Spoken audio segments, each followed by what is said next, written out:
رسول صلی اللہ علیہ وسلم کو اپنے پیٹ پیچھے کا بھی علم نہیں تھا. اللہ کے رسول صلی اللہ علیہ وسلم کو اپنے پیٹ پیچھے کا بھی علم نہیں. اللہ کے رسول صلی اللہ علیہ وسلم کو دیوار کے پیچھے کا بھی پتہ نہیں تھا کہ اس کے پیچھے کیا ہے, کیا کر رہا ہے, کیا نہیں کر رہا. وفات کے بعد بھی آپ کو علم غیب نہیں ہے, آپ نہیں جانتے. رسول اللہ سر عرش پر ہے تیری گزر, دل فرش پر ہے تیری نظر, ملکوت و ملک میں نہیں کوئی شے وہ جو تجھ پہ عیاں نہیں. السلام علیکم ورحمۃ اللہ وبرکاتہ. ناظرین اکرام, میں ہوں آپ کا دوست مولانا احسان رضا. ایک سنی 100 وہابیوں پہ بھاڑی, یہ میں نہیں کہہ رہا ہوں, آپ کو میں ایک اہم خاص ویڈیو دکھانے کے لیے جا رہا ہوں جس میں آپ دیکھیں گے کہ تمام وہابی نزدی یہ سارے مل کر اللہ کے نبی حضرت محمد صلی اللہ علیہ وسلم کے علم غیب پر کس طرح سے گستاخی کر رہے ہیں کہ اللہ کے نبی کو دیوار کے پیچھے کی خبر نہیں. معاذ اللہ, حضرت عائشہ پہ تہمت لگی تو وہاں بھی حضور کو خبر نہیں تھی. تمام وہابی نزدیوں کا جواب ایک مرد مجاہد دے رہا ہے, سلمان ازہری صاحب کی بلائے. کس طرح سے سوالوں کا جواب دیتے ہیں, چلے میں آپ کو ایک اہم خاص ویڈیو دکھاتا ہوں, اور اس ویڈیو کو آپ دیکھیے اور خود اندازہ کیجئے کہ جو سنی ہوتا ہے, جو اہل سنت والجماعت سے تعلق رکھنے والا ہوتا ہے, جو بریلوی ہوتا ہے, اس کے اندر اللہ تبارک و تعالیٰ نے اتنا علم دیا ہے کہ وہ لوگ ان وہابیوں سے کس طرح سے مقابلہ کرتے ہیں اور ان کے سوالوں کا جواب کس طرح سے دیتے ہیں. ذرا آپ مکمل ویڈیو کو دیکھیں. صحیح بخاری میں ہے, اللہ کے نبی صلی اللہ علیہ وسلم نے فرمایا, میں قیامت کے دن اپنے حوض کوثر پر ہوں گا, تم لوگوں کا پیش خیمہ ہوں گا, جو شخص وہاں آئے گا وہ اس میں سے پیے گا, اور جو ایک مرتبہ حوض کوثر کا جام پی لے گا دوبارہ اس کو پیاس نہیں لگے گی. لوگ آ رہے ہوں گے, میں ان کو پہچانتا ہوں گا, وہ مجھے پہچانتے ہوں گے. نبی اپنی امت کو کیسے پہچانیں گے, سوال ہوا تھا. آپ نے فرمایا وضو کی وجہ سے ان کے ہاتھ, ان کے پاؤں, ان کے چہرے, ان کی بازویں چمک رہی ہوں گی, میں ان کو پہچان لوں گا. اللہ کے نبی فرماتے ہیں وہ قوم میرے پاس آئے گی, میرے اور ان کے درمیان رکاوٹ کھڑی کر دی جائے گی, اور ایک روایت میں ہے کہ درے مار کر ان کو دور کر دیا جائے گا. میں کہوں گا امتی امتی, اے فرشتوں یہ میری امت ہے, اے اللہ یہ میری امت ہے, میں ان کو حوض کوثر میں پانی پلانے کے لیے بیٹھا ہوں, ان کو دور کیوں کیا جا رہا ہے, رکاوٹ کھڑی کیوں ہو رہی ہے؟ سنیے سنیے سنیے. یہاں تک تو انہوں نے حدیث صحیح بیان کی, اب آگے جو بول رہا ہے نا, دیکھیے اتنی بڑی گستاخی کر رہے ہیں. انک لا تدری ما احدثوا بعدک, اے نبی آپ نہیں جانتے آپ کی وفات کے بعد انہوں نے آپ کے دین محمد میں کیا کیا تبدیلی کر دی. آپ نہیں جانتے, وفات کے بعد بھی آپ کو علم غیب نہیں ہے, آپ نہیں جانتے. ما احدثوا بعدک, انہوں نے آپ کے دین کے بعد بھی آپ کو علم غیب نہیں ہے, آپ نہیں جانتے. ما احدثوا بعدک, انہوں نے آپ کے دین میں کیا تبدیلی کی. اللہ کے نبی صلی اللہ علیہ وسلم فرمائیں گے سحقن سحقن سحقن لمن غیر بعدی, جنہوں نے میرے دین کو بدل ڈالا آج میری آنکھوں سے دور کر دیا. جہاں تک علم غیب کا تعلق ہے میرے ابھی جناب کو دیکھیے, یہ تو گستاخی کی حد کر دی انہوں نے. اللہ کی قسم, اللہ کے رسول صلی اللہ علیہ وسلم کے بارے میں تم صرف کہتے ہو اتنا کہ اللہ کے رسول کو علم غیب تھا. ما کان وما یکون کا علم تھا. دنیا جب سے بنی ہے تب سے لے کر قیامت تک شجر حجر, سمندر میں کتنی مچھلیاں ہیں, درختوں میں کتنے پتے, سب کا علم تھا. بالکل تھا. تم عقیدہ رکھتے ہو, لیکن جب سوال کیا جاتا ہے کہ یہ بتاؤ, جب حضرت عائشہ صدیقہ پر تہمت لگ رہی تھی اور عبداللہ ابن ابی ابن سلول نے جب مذاق اڑایا تو اللہ کے نبی جناب محمد رسول اللہ اتنے پریشان رہے. آپ کہہ سکتے تھے آئے عبداللہ ابن ابی تم جھوٹ بول رہے ہو, ہماری بیوی عائشہ پاک دامن ہے, پاک دامن, کیونکہ مجھے علم ہے, میں علم غیب رکھتا ہوں, مجھے معلوم ہے. اتنا بڑا الزام لگ رہا ہے. نبی کی بیوی اما عائشہ کو پتا چلا تو گھر سے اللہ کے رسول سے اجازت لے کر اپنے گھر چلی گئی. کچھ دنوں کے بعد جب اللہ کے رسول اپنی بیوی کے پاس گئے اور حضرت عائشہ سے پوچھا, عائشہ غلطیاں انسان سے ہی ہوتی ہیں, تمہارے بارے میں جو افواہیں اڑ رہی ہیں مجھے صرف اتنا بتا دو کہ تم اس میں ملوث ہو یا نہیں. کہیے اللہ کے رسول صلی اللہ علیہ وسلم کے اس علم غیب کے بارے میں آپ کا کیا خیال ہے؟ بڑے بدعتی صاحب تھے ہمارے محلے میں, وہ کہتے تھے نبی صلی اللہ علیہ وسلم کو ما کانا و ما یکونو کا علم حاصل ہے. ہر چیز کے بارے میں, یعنی گویا اللہ کے علم اور نبی کا علم کیا ہو گیا, برابر ہو گیا. اللہ نے دے دیا ہے آپ کو سب چیزوں کا علم.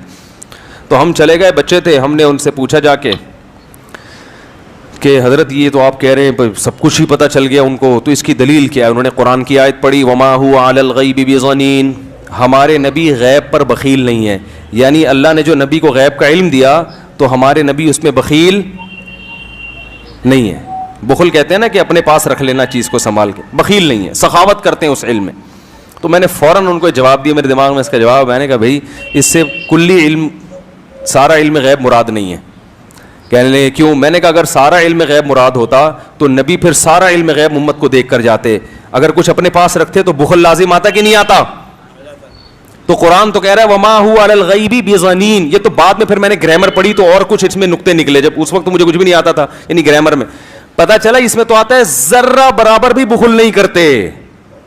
بضنین میں بات تاکید کے لیے، ما ہوا علی الغیب بضنین، نبی کو اللہ فرماتے ہیں ہم نے جو غیب دیا اس میں ذرا بھی بخل کا سے کام نہیں لیتے، سارا امت کو کیا کر دیا آپ نے؟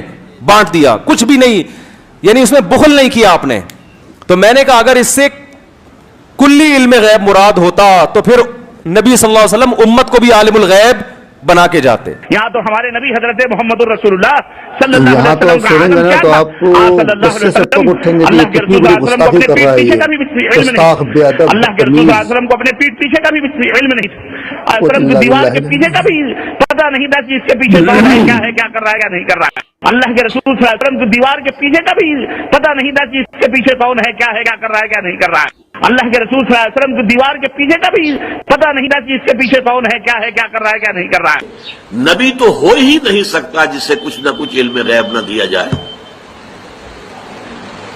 اگر نبی کا علم بھی وہی ہو جو ہمارا ہے تو پھر ہمارا ان کے لہجے میں تھوڑی سی نرمی ہے، سنیے۔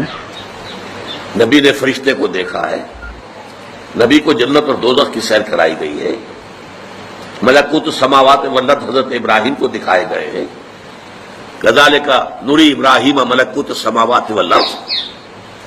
معراج میں حضور کو کیا کچھ دکھایا گیا ہے۔ یہ اگر یہ چیزیں غیب کی ہیں نا، اگر یہ چیزیں وہی فرشتہ یہ غیب ہے نا، تو غیب کا علم نہ دیا جائے تو نبی کہاں ہوا؟ وہ تو پھر عام انسان ہے۔ قل انما انا بشر مثلکم یوحی الی، وحی آ رہی ہے میرے پاس، تو یہ از خود غیب سے معاملہ آ رہا ہے۔ البتہ کل غیب جو ہے وہ اس کی نفی ہو جائے گی، کل غیب نہیں۔ اللہ کے بہت سارے رازوں میں سے ایک راز علم غیب مصطفیٰ بھی ہے۔ سنی سب پر بھاری، رسول کریم صلی اللہ تعالی علیہ وسلم کو کتنا علم عطا ہوا، کتنا غیب جانتے تھے، یہ امت کا بحث کا موضوع نہیں کون آیا ہے۔ شیر آیا شیر، بس ہمیں اتنا ہی یقین رکھ لینا چاہیے جو بریلی کے امام نے ہمیں یوں سکھایا ہے کہ سر عرش پر ہے تیری گزر، دل فرش پر ہے تیری نظر۔ یا رسول اللہ، سر عرش پر ہے تیری گزر، دل فرش پر ہے تیری نظر، ملکوت و ملک میں نہیں کوئی شے وہ جو تجھ پہ عیاں نہیں۔ سبحان حضور اللہ۔ اکرم صلی اللہ تعالی علیہ وسلم کے دربار میں آپ کی نگاہ اثر میں کون سی ایسی چیز ہے جو مخفی ہے، جو چھپی ہوئی ہے؟ اور کوئی غیب کیا تم سے نہاں ہو بھلا؟ نہاں کہتے ہیں چھپی ہوئی چیز کو، پوشیدہ۔ اور کوئی غیب کیا تم سے نہاں ہو بھلا، جب نہ خدا ہی چھپا تم پہ کروڑوں درود۔ پہلی بات تو یہ ہے کہ ان کے علم کو جج کون کرے؟ جو ان سے بڑا عالم ہو۔ کیا کوئی امتی اپنے رسول کے علم کو ناپ سکتا ہے؟ یہ سمجھنے کی ضرورت ہے کہ یہ مسئلہ نکلا کہاں سے ہے، جبکہ صحابہ میں اس بات پر کسی کا اختلاف نہیں تھا کہ حضور کو علم غیب تھا کہ نہیں تھا۔ اس پر کوئی ڈسکشن آپ حدیث کی کتابوں میں نہیں دکھا سکتے کہ صحابہ آپس میں جھگڑتے تھے کہ حضور کو اس بات کا غیب تھا کہ نہیں تھا، کبھی نہیں۔ بلکہ صحابہ تو صحابہ ہیں، اس زمانے کے جو مشرکین تھے، جو کافر تھے، ان کا بھی عقیدہ تھا کہ جو نبی ہوتا ہے وہ غیب کی خبریں دیتا ہے، غیب کی خبریں دیتا ہے، ان کا بھی عقیدہ تھا۔ بات تو یہی ہے، کئی لوگ آ کر کے حضور پاک صلی اللہ تعالی علیہ وسلم سے غیب کی خبریں پوچھتے تھے۔ اگر آپ اللہ کے نبی ہیں تو فلاں چیز بتا دیجئے، اگر آپ اللہ کے نبی ہیں تو فلاں چیز بتا دیجئے۔ تو ان کا حضور کے پاس آ کر کے اس طرح سوال کرنا یہ اس بات کی دلیل ہے کہ کافروں کا بھی عقیدہ تھا کہ نبی غیب کی خبریں جانتا ہے۔ جانتا ہے. صحابہ کی تو بات چھوڑیں، صحابہ میں تو کبھی یہ بات ڈسکشن میں آئی نہیں، لیکن 14 صدیوں کے بعد امت اس حال سے گزر رہی ہے کہ ان میں بھی کچھ بنام علماء ایسے لوگ آئے جنہوں نے باضابطہ فرقوں کی بنیاد رکھی اور کتابوں میں لکھ مارا رسول پاک صلی اللہ تعالیٰ علیہ وسلم کو پیٹھ پیچھے کی خبر نہیں تھی یا دیوار پیچھے کا علم نہیں تھا. یہ وہ باتیں ہیں جو 1400 سال کے بعد بعض مولوی کہلانے والے حضرات نے لکھ دیا یا گڑھ لیا اور امت کو اسی بات پر پریشان کر دیا. حضور پاک صلی اللہ تعالیٰ علیہ وسلم کے پاس ایک صحابی حاضر ہوتے ہیں اور وہ غریب صحابی تھے. وہ گھر سے یہ سوچ کر کے نکلتے ہیں ان کی والدین کا انتقال ہو چکا تھا اور غربت بہت زیادہ تھی، تنگ دستی تھی. وہ صحابی کہتے ہیں میں گھر سے یہ نکلا کہ آج حضور پاک صلی اللہ علیہ وسلم سے یہ دونوں چیزوں کی دعا کرا لوں. میرے ماں باپ کی مغفرت کی دعا ہو جائے، میرے مال میں برکت کی دعا ہو جائے. وہ آئے مسجد نبوی شریف میں، لیکن معاملہ ایسا تھا کہ عصر کے بعد بڑے بڑے صحابہ حضور پاک صلی اللہ علیہ وسلم کو گھیر کر بیٹھے ہوئے تھے. ان کو جانے کا موقع ہی نہیں ملا اور یہ کہتے ہیں میری ہمت نہیں ہو سکی سب سے آگے بڑھ کر کے میں اپنا مدہ رکھوں.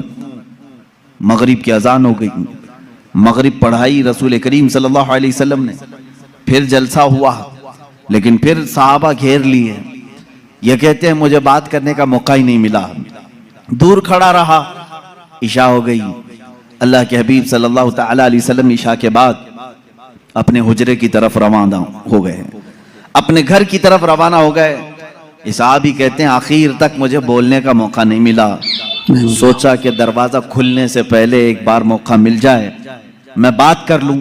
یہ سوچتے ہوئے پیچھے ہاتھ باندھے چلے جا رہے تھے.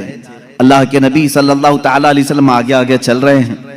دروازے کے قریب پہنچے، رسول کریم صلی اللہ تعالیٰ علیہ وسلم پلٹ کر کے دیکھتے ہیں اور اس صحابی سے کہتے ہیں جا اللہ تیرے والدین کی مغفرت فرما ہے، سبحان اللہ تیری غریبی اور تنگ دستی کو دور فرما ہے.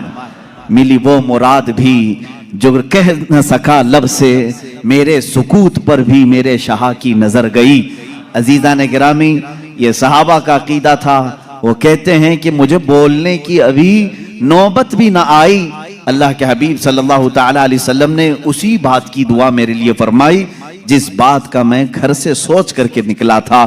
تو یہ صحابہ کا ایمان بھی تھا، یقین تھا کہ اللہ کے نبی صلی اللہ تعالیٰ علیہ وسلم غیب کی خبریں جانتے ہیں. اب اور ناظرین کرام، ویڈیو بہت لمبی ہو رہی ہے، آخر میں ایک بات آپ کو بتانا چاہوں گا. ہم اہل سنت والجماعت بریلی مسلک کا عقیدہ اور ایمان ہے کہ اللہ کے نبی حضرت محمد صلی اللہ علیہ وسلم کو اللہ تبارک و تعالیٰ نے علم غیب عطا کیا ہے. کتنا کیا ہے وہ ہم نہیں جانتے، وہ اللہ جانے اور لینے والا مصطفیٰ جانے.